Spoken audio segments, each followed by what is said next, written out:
Hej og velkommen til min YouTube-kanal. Jeg har tænkt mig at lave sådan en kanal her for at kunne vise mit næste år, hvor jeg skal ud og være udviklingsstudent. Jeg skal til Australien med det, der hedder Rotary. Så hovedsageligt vil jeg bruge den her til at kunne, som en slags dagbog eller noget, kan man kalde det. Og så også til folk, der måske skulle være interesseret i at se, hvad jeg laver i løbet af sådan et år her, de kan følge med. Både for familier og venner, men også bare for andre folk, der måske synes, det kunne være meget spændende.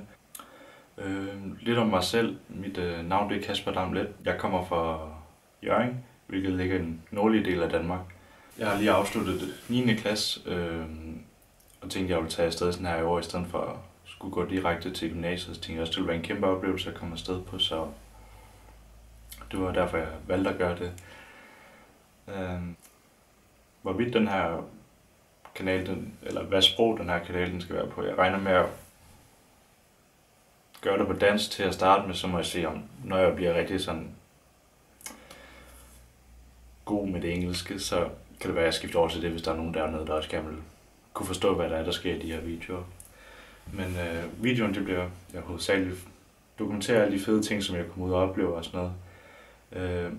Også kunne give et klart billede om, hvad det faktisk ville være at være udviklingsstudent for folk, der så måske tænker over at blive det eller ej. Folk, der måske er lidt i tvivl om det er noget for dem, så vil jeg prøve at se, om det her det kan være en klar måde, man kan se det på. Og prøve at give et realistisk billede på, hvad der er, og hvad der er optur og hvad der er nedtur på den måde. Så jeg håber, I vil synes, det er spændende. Jeg vil gøre mit bedste for at få det til at se okay ud på video, eller hvad man kalder det.